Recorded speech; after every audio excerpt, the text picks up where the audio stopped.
It's February, and 3 weeks ago I left wasabi grower John at his family farm in Old Alresford. Now, this pioneering enterprise is in its infancy, and its founder, John, is desperately trying to find a market, not just for the rhizomes, which produce that characteristic hot green paste, but also for the leaves. Since we last met, John's been investing heavily in a plan to pick and pack the leaves of his wasabi and get this new salad crop in front of potential buyers. Tell you what, it's a good job that wasabi is a mountain plant, because it's definitely mountain weather today. Good morning. Morning. Oh. Welcome. Thank you. Lovely to see you. Nice to see you. It's a bit chilly this morning, yes, isn't it? cold, isn't it? So when I was last with you, the leaves were your sort of challenge. Yes. What are you thinking about with this? So we will bunch them. Yeah. And then we have degradable bags. So if we have a bunch that we already have bunched up here, and then maybe this bag isn't big enough right now, this is sort of where we are at, is sampling, you know, different types of bags. But it's 100% degradable. We'll probably just fold that over and sticker it on the top. And so have you put it in front of any supermarkets Not yet? Not yet. That's the next step. Watercress is going to help us because obviously we're bagging and we're sending our watercress into all the major supermarkets in the UK. Yeah. And so we have very good contacts with the buyers. Yes. So we will lean on our watercress colleagues to help us with introductions. Yeah. And then we'll get this in front of some of the right people. Yeah. And the first stage is getting feedback. So as far as these are concerned, do you want me to... What we need to do is sort them. Yeah. Okay. So anything over 10 centimetres goes into the big. Okay. And anything under 10 is where we generally like to go, but if we have to sort out some of the small ones at bunching, that's okay. Okay. He may not have cracked the supermarkets yet, but John struck on a classic trick to create a buzz around the wasabi leaf.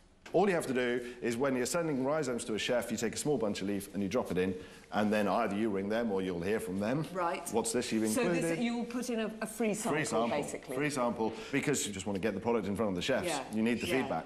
And with that, very quickly, one or two of them snapped it up and it's going on menus. So with this lot now, is this all going to go out? Have you got orders for this? Yes. I mean, we've that's fantastic. Just started. So we need to just make sure that we've got enough. Around 20 chefs and restaurants have committed to buying the leaf already. So one of the early adopters of wasabi leaf is just down the road. Right. And that's the first chef that I took the leaf to find out what they thought of it. Yeah. And sure enough, they've found a fantastic use for it. Oh, really? And we'll be packing up their order now. So what do you need for your chef? He's having 2 large bunches, 2 small bunches, and I think 250 grams of rhizomes. OK, so bunches in. Yeah, so what do you want? Punnet flowers on the bottom, in with the bunches. Large leaf, small leaf. Yeah. Going to bag the rhizomes. Ready for chef. We're on our way to deliver an order to one restaurant based just 10 miles away from John's wasabi farm. So this chef you're delivering to, was he a sort of watercress buyer before? No, he heard about us growing our wasabi and said, we're just down the road in Winchester. Can I come and see you? Can I get some of your wasabi from my Japanese restaurant? Is he Japanese? No, but the chef is Japanese. Must be good validation to know that a Japanese chef thinks it cuts the mustard, as it were. Yes. Bad pun. Yes, it's an excellent endorsement from someone who's used to using Japanese wasabi, that they come over and they're happy to use the English. Yeah. This restaurant has been buying John's wasabi for the past year. Hello. Hi. I think this parcel might be for you. It is. Thank you very much. There we are. Now they're one of the first to experiment with the leaves. So I understand that you've been doing some trials with the leaves, have you? We have, and we've been coming up with some new recipes and dishes that we'd like you to try, John. And they're tasty? They are delicious, but you can tell us your feedback. Come and take a seat. OK, thank you. The restaurant has been using fresh wasabi paste in sushi dishes, tempura, and even ice cream. Oh, my goodness. Wow. Right, come on, John, I think you should go first. I've got to go for that cod. Yeah. So tender, and you do get the flavour. Oh, that's so good. But with John's new product come new ideas. Tell you what we've been doing, John. We've been working on a new recipe, developing a Winchester roll. Okay. Right. Obviously, the leaves are beautiful. They've got a fantastic taste, but it's difficult to use in a sushi roll. Right. So what Chef's done, he's marinated it in a little bit of brine. So he's locked in the flavour. Yeah. And it's now mouldable. So what we've developed is a new roll that uses the leaf to wrap the rice instead of seaweed. So that's interesting, John. Had you thought of brining it or marinating it? No, that's just the sort of thing I wouldn't think of. Yeah. Wow, look at this. So this is the Winchester roll. That's the leaf. Ah, that looks fantastic. Yeah, I'm going to try some. Come on, John. Yeah, let's get in there. I can't wait. For that.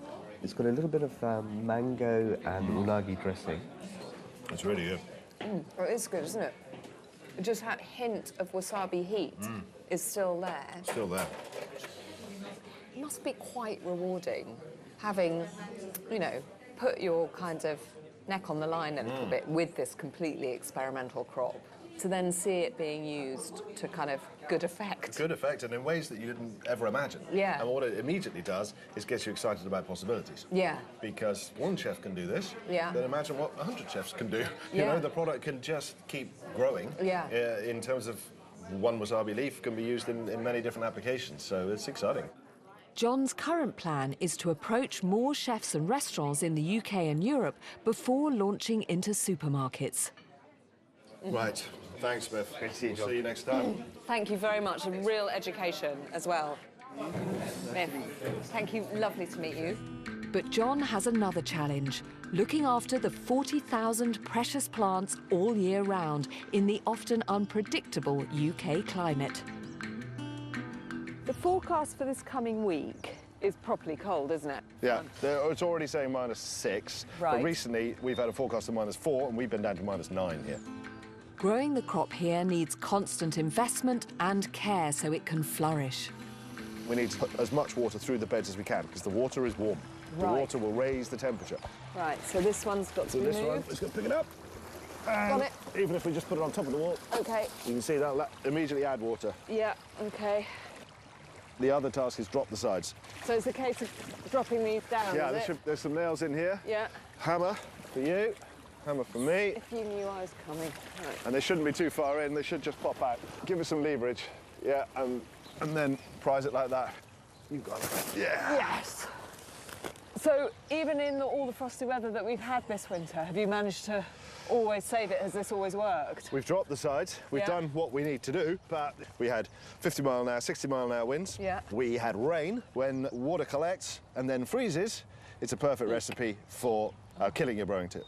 So there's a lot of work on that. Yeah, more than we'd like to lose. Plenty, more than a couple thousand. Are you going to be able to manage with that loss? You know, that's 2,000 plants. I mean, that's a massive gap. It's a big blow. It's a big blow. But no, you can never plug the hole. You can't do that until these wounded plants have been brought out, replanted, and then you start again. So it's the tricky bit of keeping everybody supplied with the volumes you've got available.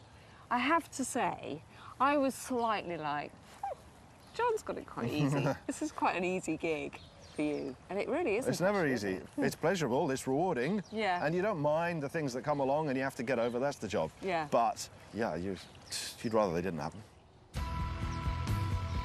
As John says, this is a precarious business. It's such a sensitive plant, and unexpected bad weather could wipe out the entire crop. Frost aside, if you can manage this next bout of Arctic weather, are you feeling bullish about the future for this crop? Bullish, yeah. I mean, you don't want to get cocky, but we've had enough things go wrong over the last 7 years we've been in production that that you feel like, you know, you've counted some of the obvious things. Lots of measures that we can take, but you never get cocky. It's anything can happen. You don't want to be establishing a market you can't keep up with. Yeah. And the recent frost damage it's a little way down the line, so perhaps we can cope with that. And so you've got to be careful to match the supply and demand. And you're an experienced businessman. This isn't just a kind of passion project. I know it's got to work. If you could wind back the clock 7 years, Would you still do this again? Yeah, we'd definitely do it again. Would you? Definitely.